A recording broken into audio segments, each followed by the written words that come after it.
सरस्वत्यै नमः। श्रीगुरुभ्यो नमः। वक्रतुंड महाकाय सूर्यकोटि समप्रभ निर्विघ्नं कुरु मे देव सर्वकार्येषु सर्वदा। या कुंदेन्दु तुषारहार धवला या शुभ्रवस्त्रान्विता या वीणावरदंड मंडितकरा या श्वेत पद्मासना या ब्रह्माच्युत शंकर प्रभृतिभिर्देवै सदा वंदिता।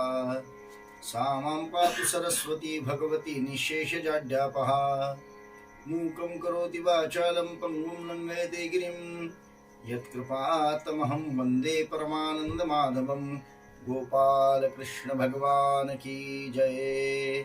माऊली ज्ञानेश्वर महाराज की जय। समर्थ सद्गुरु श्री गजानन महाराज की जय। जय जय रघुवीर समर्थ समर्थ सद्गुरु श्री रामदास स्वामी महाराज की जय। भारत माता की जय। नयनं छिन्दन्ति शस्त्राणि नैनं दहति पावकः न चैनं क्लेदयन्त्यापो न शोषयति मारुतः। अच्छेद्यो यमदाह्यो यमक्लेद्यो शोष्य एव च नित्यः सर्वगतः स्थाणु रचलोऽयं सनातनः। अव्यक्तो यमचिन्त्यो यमविकार्यो यमुच्यते तस्मादेव विदित्वेनं नानुशोचितुमर्हसि। कोणतेही शस्त्र चैतन्य रूप आत्म्याला तोडू शकत नाही किंवा अग्नी त्याला जाळू शकत नाही, पाणी आत्म्याला भिजवू शकत नाही आणि वायू त्याला सुकवू शकत नाही। तो कसा आहे? आत्मा हा नित्य आहे, सर्वव्यापक आहे आणि स्थाणूप्रमाणे अचल असून तो सनातन असा आहे। हा अव्यक्त म्हणजे इंद्रियातीत, अचिंत्य म्हणजेच मनाने आकलन न होणारा व परिणाम पाहून विकार रूप न होणारा किंवा न बदलणारा असा हा आहे। असं त्याच्याविषयी म्हणजे त्या आत्म्याविषयी म्हटलेलं आहे। म्हणून अशा प्रकारचा आत्मा किंवा तो आहे असे जाणून अर्जुना तू शोक करू नकोस असं भगवंत अर्जुनाला म्हणतात आहे। हा अनादि नित्य सिद्धू निरोपादी विशुद्धू म्हणून शस्त्रादिकी छेदू न घडे यया। हा प्रळयोदके नाप्लवे अग्निदाहो न संभवे येथ महाशोषू न प्रभवे मारुताचा। अर्जुना हा नित्यू अचळू हा शाश्वतू सर्वत्र सदोदितू परिपूर्णू हा। हा तर्काचिये दिठी गोचर नमोहे किरीटी ध्यान याचिये भेटी उत्कंठा वाहे। हा सदा दुर्लभू मना आपुनु हे साधना निस्सीमू हा अर्जुना पुरुषोत्तमू। हा गुणत्रयारहितू व्यक्तीसी अतितू अनादि अविकृतू सर्वरूप। अर्जुना ऐसा जाणावा हा सकात्मकू देखावा मग सहजे शोकू आघवा हरेल तुझा। अर्जुना ज्याच्याविषयी तू शोक करतोस तो जीवात्मा हा अनादि आहे म्हणजेच उत्पत्ती रहित असा आहे, नित्य राहणारा आहे, त्याच्याशिवाय दुसरी वस्तूच नाही म्हणून तो उपाधी रहितही आहे, त्रिगुणरहित शुद्ध आहे म्हणून शस्त्राधिकांनी तो तुटला जाणारा नाही। या जीवात्म्याला प्रलयातले सर्व एक झालेले पाणी देखील बुडवू शकत नाही किंवा अग्नीची उष्णता ही त्याला जाळू शकत नाही आणि वायू सुद्धा त्याला शोषू शकत नाही, असा हा अर्जुना नित्य अखंड एक चेतन रूपच असून कधीही परिणाम न पावणाराच आहे. तो सर्वत्र अणुरेणूंपासून भरलेला असून परिपूर्ण असा आहे. म्हणजेच तो अपूर्ण कधी होतच नाही. अर्जुना, तर्काने याचे ग्रहण होत नाही किंवा कितीही तर्क केले तरी याच्या स्वरूपाचे ज्ञान होणे शक्य नाही. याच्या प्राप्तीकरिता ध्यान करावे तर ध्यानाला लागलेली याच्या प्राप्तीची उत्कंठा कधीच थांबत नाही. हा आत्मा मनाला तर अत्यंत दुर्लभ आहे. तसाच कोणत्या साधनानेही त्याची प्राप्ती होत नाही असा हा अर्जुना अमर्याद पुरुषोत्तम असा आहे. हा त्रिगुणरहित आहे व अनादी म्हणजे उत्पत्ती रहित व कधी न बदलणारा किंवा कार्यदशेला न येणारा अथवा ज्याच्यापासून काही कार्य उत्पन्न होत नाही, त्याप्रमाणे कोण्या एका व्यक्तीतच आहे असे नसून सर्व तोच झालेला आहे. अर्जुना, असे हे आत्म्याचे स्वरूप ओळखले पाहिजे. सर्वनाम रूपाने तोच नटलेला आहे असे जाणले पाहिजे, तरच आत्म्याचे खरे स्वरूप कळेल असे म्हणता येईल. हे आत्म्याचे स्वरूप कळून आल्यानंतर तुझ्या ठिकाणी शोकच राहणार नाही. आत्म्याचे स्वरूप विसरणे व भलत्याच वस्तूला आत्मा मानणे यालाच वेदांतात अनुक्रमे आवरण व विक्षेप असं म्हणतात. सर्व जीव असे आपले खरे आत्मस्वरूप विसरले आहेत व भलत्याच देहादिक पदार्थाला मी म्हणून म्हणतात. मूळची वस्तू विसरल्या वाचून दुसऱ्या निराळ्या वस्तूचा भास व तीच मी आहे असे समजणे शक्य नाही.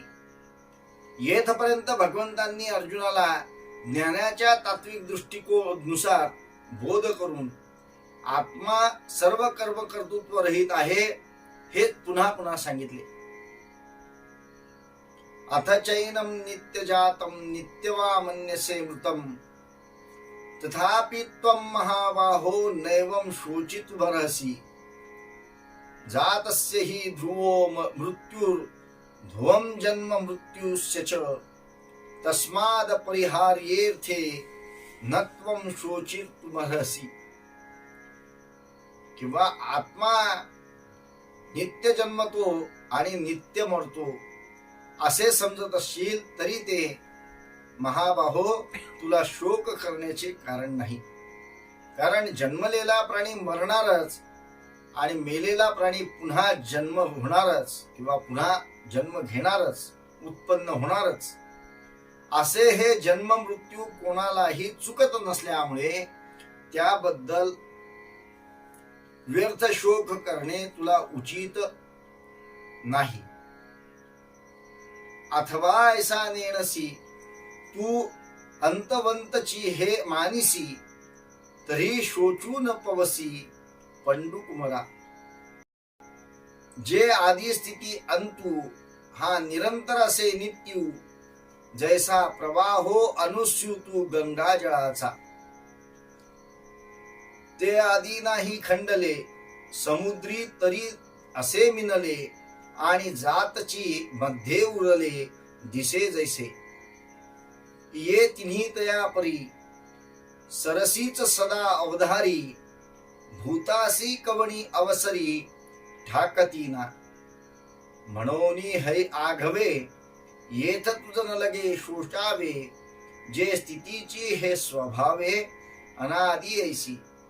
ना तरी हे अर्जुना नयेची तुझिया मना जे देखोनी लोकू अधीना जन्मक्षया, तरी येथ काही तुझ शोकासी कारण नाही, जे जन्म मृत्यू हे पाही अपरिहर, उपजे ते नासे नाशले पुनरपि दिसे, हे घटिका यंत्र तैसे परिभ्रमेगा, नातरी उदो अस्तु आपैसे, अखंडित होत जात जैसे, हे जन्म मरण तैसे अनिवार्य जगी, महाप्रलय अवसरे, हे त्रैलोक्य ही संहरे, म्हणोनी हान परिहरे आदियंतु, तू जरी हे ऐसे मानसी, तरी खेदू का करीसी, काय जाणतची नेणसी धनुर्धरा, येथ आणि कही एक पार्था, तुझ बहुती परी पाहता, दुःख करावया सर्वथा विशो नाही. हा आत्मानात्म विवेक तुला जर कळत नसेल व तू सर्व नाशिवंत मानत असशील, तरी अर्जुना तुला शोक करण्याला कारण नाही. कारण उत्पत्ती, स्थिती व नाश हे तिन्ही धर्म वाहत्या गंगोदकाप्रमाणे सर्व पदार्थाचे ठिकाणी सारखे नित्य दिसून येतात. गंगोदकाकडे पाहिले तर उगमाचे ठिकाणी ते आहेच व शेवटी समुद्रात मिळते आणि वाहत असताना मध्ये सुद्धा ओघात दिसतेच. त्याप्रमाणे आदी, मध्य आणि अंत या तिघांचा प्रवाह प्रत्येक भूताचे ठिकाणी अव्याहत चालू आहे. असे जर प्रत्येक पदार्थात आदी, मध्य, अंत दिसतात, तर प्रत्येक पदार्थाची ही अनादी स्वाभाविक स्थितीच असल्यामुळे त्याबद्दल शोक करण्याचे तुला कारण नाही. आणि अर्जुना, सर्व लोक उत्पत्ती व मरण याचे अधीन आहेत असे पाहून जर माझे म्हणणे पटत नसेल, तरी तुला शोक करण्याचे कारण नाही. कारण प्रत्येक भूताचे मागे लागलेल्या जन्म मृत्यूपासून त्याची सुटका होणे कदापि शक्य नाही. मग त्याच्या उत्पत्ती नाशाबद्दल शोक कसा करता येईल? उत्पन्न झालेली वस्तू नाश पावणारच, आणि नाश पावली तरी ती पुन्हा उत्पन्न होणारच, असे हे रहाट गाळगे सारखे फिरत असते. किंवा सूर्याचे उगवणे व मावळणे जसे सारखे चालूच असते, त्याचप्रमाणे जन्म मृत्यू हेही जगात सारखे होत असतात. ते जगातून नाहीसे होणे शक्य नाही किंवा कोणाला टाळता येणे देखील शक्य नाही. जेव्हा महाप्रलय होतो तेव्हा सर्व त्रैलोक्याचा संहार होतो. म्हणून हे उत्पत्ती नाश कोणाला सुटत नाहीत. तुला हे जर माहित आहे तर मग शोक का करतोस? अर्जुना, जाणून मूर्खाप्रमाणे शोक करतोस की काय? आणखी पुष्कळ प्रकाराने इथे शोक करण्याला कारण नाही. हे अर्जुना, मी सांगतो, ऐक. दुःख करावया सर्वथा विशो नाही. आता येथून अज्ञानाच्या व्यावहारिक दृष्टीने भगवंतांनी अर्जुनास बोध करण्यास सुरुवात केलेली आहे. भगवान म्हणतात, अर्जुना, आत्मानात्म विवेक रूप तात्विक दृष्टी सोडली व व्यावहारिक दृष्टीने विचार केला तरी कोणत्याही वस्तूच्या नाशाविषयी दुःख करण्याचे कारण नाही. एखाद्या गृहस्थाने आपल्यापाशी अनामत रक्कम ठेवली तो त्याला वाटेल तेव्हा मागणारच. तो रक्कम मागावयास आला असता आपण काय म्हणून दुःख करावे? येथे दुःख करण्यात रक्कम दळपण्याची इच्छा दिसून येते, पण अनामत रकमेचा आपल्यापासून परत जाण्याचा स्वभावच असतो. वस्तूच्या स्वभावाविरुद्ध इच्छा धरून काय उपयोग? त्याप्रमाणे प्रत्येक वस्तू उत्पन्न होते व नाश पावते, हा तिचा स्वभाव आहे. येथे या वस्तूच्या स्वभावाविरुद्ध ही उत्पन्न होऊ नये व नाश पावू नये अशी इच्छा धरून त्या वस्तूच्या होणाऱ्या नाशाबद्दल दुःख करू लागलो तर ते शोभेल काय? ज्ञानी पुरुषाच्या ठिकाणी तात्विक आत्मानात्म विवेक बाणतो, म्हणून ते आत्मानात्म विवेकाच्या बळावर जगातल्या कोणत्याही घडामोडींविषयी दुःख करीत नाहीत आणि आत्मज्ञान नसूनही व्यावहारिक थोर पुरुष देखील वर भगवंतांनी सांगितलेल्या उपदेशानुसार विचार करतात व कोणताही दुःखद प्रसंग ओढवला तरी मोठ्या धैर्याने त्या प्रसंगाला तोंड देतात, दुःख करीत बसत नाही. ज्ञानी स्थितप्रज्ञ असतो व ज्ञानरहित व्यावहारिक धीर पुरुष स्थितप्रज्ञासारखा अचल चित्तवृत्तीचा दिसला तरी त्याला स्थितप्रज्ञ म्हणता येत नाही. कारण ज्ञानी स्थितप्रज्ञाची चित्तवृत्ती अविचल नित्य अशा परमेश्वराच्या ठिकाणी किंवा आत्म्याच्या ठिकाणी स्थित असते. पर व्यावहारिक धीर पुरुषाची चित्तवृत्ती नाशिवंत जगाचे ठिकाणी स्थित असते. म्हणून ज्ञानी स्थितप्रज्ञाला मुक्ती मिळते व व्यावहारिक स्थिर चित्त पुरुषाला संसारच मिळतो.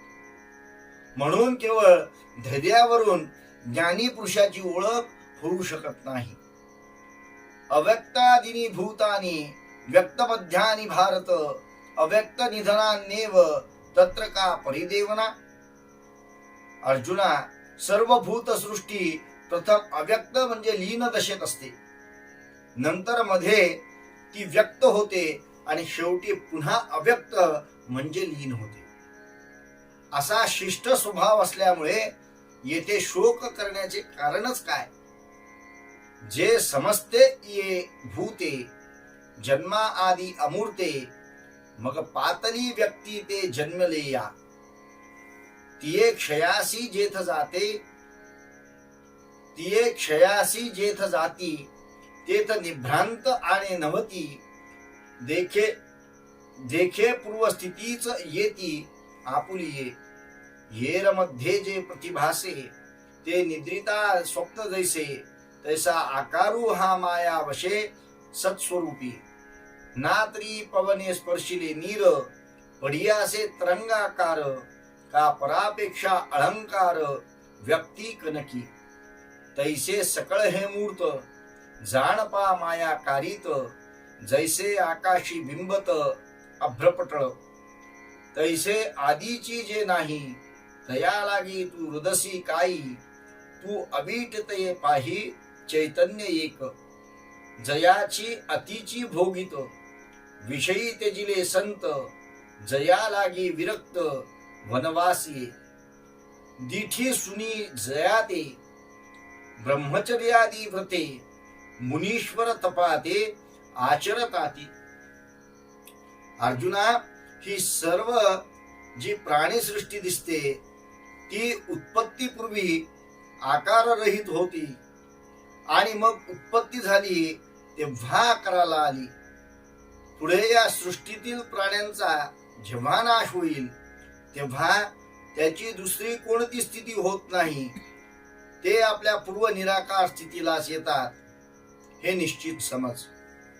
बाकी उत्पत्ती व नाश यांच्यामध्ये जो वस्तूचा मर्यादित भास होतो तो निजलेल्या माणसाला जसे भ्रमाने स्वप्न दिसते त्याप्रमाणे सद्रूप आत्मस्वरूपाचे ठिकाणी भ्रमानेच प्राणी मात्रांचे आकार भासतात.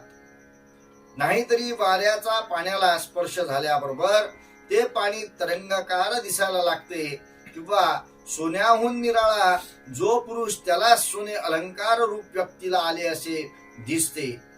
त्याप्रमाणे ही सर्व साकार सृष्टी आकाशात अभ्रे दिसावी त्याप्रमाणे माया भ्रमाने भासते.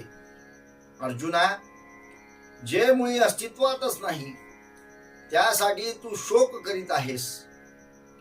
वास्तविक एक अत्यंत आत्मस्वरूप चैतन्यच आहे, दुसरे काही नाही. ज्या आत्मस्वरूपाच्या प्राप्तीची उत्कंठा व आशावाहक संत विषय सुखाचा त्याग करतात आणि विरक्त पुरुष अत्यंत वैराग्य धारण करून वनात राहतात. तसेच मोठमोठाले मुनी ज्याच्या प्राप्तीच्या इच्छेने आजन्म ब्रह्मचर्यादी व्रते व नाना प्रकारची उग्र तपे व यांचे अनुष्ठान करतात. आकार हा मायावशे सत्स्वरूपी. या भासात असलेल्या सर्व भूत सृष्टीला एक अविनाशी आत्मा स्वरूपच आधार आहे आणि तो आधार असून त्या आत्मस्वरूपावर भ्रांतीने भूतसृष्टी भासते. बाकी उत्पत्ती व नाश यांच्यामध्ये जो वस्तूचा मर्यादित भास होतो तो निजलेल्या माणसाला जसे भ्रमाने स्वप्न दिसते त्याप्रमाणे सद्रूप आत्मस्वरूपाचे ठिकाणी भ्रमानेच प्राणी मात्रांचे आकार भासतात. नाहीतरी वाऱ्याचा पाण्याला स्पर्श झाल्याबरोबर ते पाणी तरंगाकार दिसायला लागते किंवा सोन्याहून निराळा जो पुरुष त्यालाच सोने अलंकार रूप व्यक्तित्वाला आले असे दिसते. त्याप्रमाणे ही सर्व साकार सृष्टी आकाशात अभ्रे दिसावी त्याप्रमाणे माया भ्रमाने भासते. अर्जुना, जे मुळी अस्तित्वातच नाही त्यासाठी तू शोक करीत आहेस. वास्तविक एक अत्यंत आत्मस्वरूप चैतन्यच आहे, दुसरे काही नाही. ज्या आत्मस्वरूपाच्या प्राप्तीची उत्कंठा व आशा वाहक संत विषय सुखाचा त्याग करतात आणि विरक्त पुरुष अत्यंत वैराग्य धारण करून वनात राहतात. तसेच मोठमोठाले मुनी ज्याच्या प्राप्तीच्या इच्छेने आजन्म ब्रह्मचर्यादी व्रते व नाना प्रकारची उग्र तपे यांचे अनुष्ठान करतात. आकार हा मायावशे सत्स्वरूपी. या भासत असलेल्या सर्व भूतसृष्टीला एक अविनाशी आत्मस्वरूपच आधार असून त्या आत्मस्वरूपावर भ्रांतीने भूतसृष्टी भासते. म्हणून तुला शोक करण्याचे कारण नाही. मुळात आत्मस्वरूप निराकार आहे. हे निराकार आत्मस्वरूप जेव्हा आत्मप्रेमाने स्फुरण पावते तेव्हा ते बहुरूप होते. बहुरूप झाले तरी आत्मस्वरूपाची एकात्मता कधीही मोडत नाही. कारण आत्मस्वरूपाच्या बाहेर आत्मसत्ता सोडून काही ते बहुरूप होत नाही. ज्याप्रमाणे पाण्यावर उठणारी लाट पाण्याचा पृष्ठभाग सोडून जमिनीवर कधी येत नाही व तिचा पाण्याचा संबंध कधीही सुटत नाही, त्याप्रमाणे बहुरूपताही आत्मसत्तेवरच पुरते. या अनुभवात जरी आकार भासतात तरी ते निरनिराळ्या वस्तूंच्या मर्यादा म्हणून जोपर्यंत वाटत नाही तोपर्यंत त्या सर्व निरनिराळ्या आकारात एक मूळची आत्मवस्तूच प्रत्ययाला येते. म्हणून आत्मवस्तूच्या अद्वैताला बाध येत नाही. म्हणून या बहुपणाच्या प्रत्ययाला भ्रम म्हणता येत नाही. बहुरूपातील आत्मवस्तूची एकात्मता विसरून जेव्हा बहुरूपता बहुवस्तू रूपाने प्रत्ययाला येते तेव्हा तो भ्रम म्हटला जातो. अशा भूतसृष्टीची अव्यक्त दशा ही व्यक्त दशा मानली जाते. अर्जुनाला भूतसृष्टी रूप बहुभावनांचा प्रत्यय अनेक वस्तू रूप वाटत होता व त्या बहुभावनात आपण निराळे आहो व कौरवादी दोन्ही सैन्यातील योद्धे वगैरे निरनिराळे स्वतंत्र सत्ता असलेले पदार्थ आहेत असे तो मानत होता. म्हणूनच तो त्याच्या होणाऱ्या नाशाबद्दल दुःख करीत होता. भगवान म्हणतात, अर्जुना, एका आत्मसत्तेवरच हा सर्व बहुत्वाचा देखावा आहे. बहु निरनिराळे पदार्थ नाहीत आणि आत्मा अविनाशी असल्यामुळे येथे दुसरे आत्म्यापासून काही उत्पन्न होत नाही व नाशही पावत नाही. किंबहुना द्वैतातच संभवणारी मारणे मरणे, तोडणे बुडणे अशी क्रिया अद्वैत वस्तूत संभवणे शक्य नाही. म्हणून तुझा शोक व्यर्थ आहे. सर्वत्र एक आत्मवस्तूच असताना ती विसरून तू अनेक निरनिराळ्या वस्तूंचे स्वतंत्र अस्तित्व मानतोस.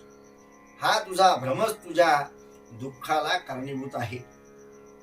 आश्चर्यवत पश्यति कश्चिदेनमाश्चर्यवद्वदति तथैव चान्यः आश्चर्यवश्चैनमन्या शृणोति श्रुत्वाप्येनं वेद न चैव कश्चित्. कोणी आश्चर्याने थक्क व्हावे त्याप्रमाणे आत्मस्वरूपाला पाहतात व त्यात निमग्न होतात. कोणी आत्मस्वरूपाचे गुणानुवाद गाता गाता आश्चर्याने थक्क झाल्याप्रमाणे आत्मस्वरूपात तल्लीन होऊन जातात. कोणी आत्मस्वरूपाचे श्रवण करता करता आश्चर्याने चकित झाल्याप्रमाणे त्यातच रंगून जातात. आणि कोणी आत्मस्वरूपाचे श्रवण करून जाणीव न ठेवता निर्विकल्प स्थितीला प्राप्त होतात. एक अंतरी निश्चळ जे निहाळिता केवळ विसरले सकळ संसार जात. एका गुणानुवादू करिता उपरती होऊनी चित्ता निरवधी तल्लीनता निरंतर. एक ऐकताची निवाले ते देहभावी सांडिले. एक अनुभवे पातले तद्रूपता. जैसे सरिता ओघ समस्त समुद्रा माझी मिळत परी माघवते न समात परतले नाही. तैसिया योगीश्वराची मती मिळणी सवे एकवटती परी जे विचारुनी पुनरावृत्ती भजती छिना. या आत्मस्वरूपाला पाहून तिथेच अंतःकरण स्थिर झाल्यामुळे कित्येक जण संसाराचे भानच विसरतात. कित्येक जण या आत्मस्वरूपाचे वर्णन करता करता चित्त संसारापासून पूर्ण विरक्त झाल्यामुळे अखंड आत्मस्वरूपाचे ठिकाणी तल्लीन होऊन राहतात. कित्येक लोक आत्मस्वरूपाची स्वरूप स्थिती गुरुमुखाने ऐकून अत्यंत समाधान पावले व त्यांचा देहभावच नाहीसा झाला. कित्येक आत्मस्वरूपाचा अनुभव घेऊन तद्रूप होऊन राहिले. ज्याप्रमाणे सर्व नद्या वाहत वाहत शेवटी समुद्राला मिळतात व समुद्रातच सामावून राहतात, मग पुन्हा परत फिरून येत नाही. त्याप्रमाणे परमेश्वराला जाणणारे योगी देखील परमेश्वराला जाणून परमेश्वराशी एकरूप होतात व पुन्हा परमेश्वरापासून अलग होऊन जन्म मरण परंपरा भोगीत नाहीत. विचारुनी पुनरावृत्ती भजिती चिना. जीवाला भासणारे जडविनाशी जन्माचे जगत भ्रांतीने भासते असे का म्हणायचे, याचा उलगडा माऊलींनी येथे केला आहे. सत्य म्हणजे सदा सर्वदा असणारे व भ्रांती म्हणजे आदावंतेच यन्नास्ती वर्तमानेपि तत्तया. अगोदरही ज्यांचे अस्तित्व सिद्ध होत नाही व नंतरही ज्यांचे अस्तित्व राहत नाही पण मध्येच भासते असा पदार्थ भ्रांतीने भासला म्हणावा लागतो.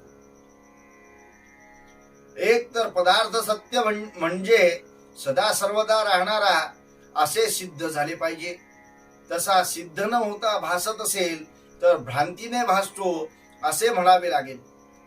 सत्य अस्तित्व किंवा भ्रांतीजन्य खोटे क्षणभराचे अस्तित्व या दोन अस्तित्वांपासून तिसऱ्या प्रकारच्या अस्तित्वाची कल्पना करता येत नाही. आत्मा अविनाशी म्हणजे सदा सर्वदा सत्य आहे.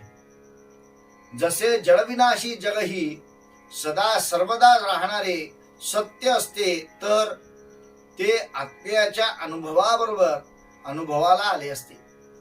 पण कोणत्याही रीतीने आत्मानुभव घेणाऱ्या पुरुषाला आत्म्याबरोबर जडविनाशी जगाचा अनुभव येत नाही. कोणी अशी शंका घेतील की एका वस्तूकडे लक्ष लागले असता दुसरी वस्तू असून दिसत नाही. या नियमाप्रमाणे आत्म्याकडे लक्ष लावणाऱ्या पुरुषांना जग असून दिसत नाही. पण हे म्हणणे चूक आहे. दोन भिन्न स्वतंत्र अस्तित्व असलेल्या पदार्थांच्या ज्ञानाविषयीच हा आक्षेप लागू होतो. जडविनाशी जगाचे व आत्म्याचे भिन्न निरनिराळे अस्तित्व घेतल्यास दोघांची स्वतंत्र निरनिराळी अस्तित्व मर्यादा मानावी लागते व अस्तित्व मर्यादा मानली की जगाबरोबर आत्माही विनाशी मानावा लागतो. असे मानणे त्यांच्या अविनाशी धर्माशी विरुद्ध होते. आत्म्याचे अस्तित्व मर्यादित केले नाही तर जडविनाशी जगाचा भास आत्मसत्तेवरच मानावा लागतो. अमर्याद सच्चिदानंद रूप आत्मसत्तेवर जगाचाही सच्चिदानंद रूपाने भास झाला असता तर ते जगत सत्य झाले असते. पण जीवाला जगाचा तसा प्रत्यय नाही, त्याला जगाचा जडविनाशी प्रत्यय आहे. म्हणून अशा विनाशी जड प्रत्ययाचे जगत जीवाला भ्रांतीने भासते असे विचारी पुरुषांनी निश्चित केले आहे. गोपाल कृष्ण भगवान की जय. जय जय रघुवीर समर्थ.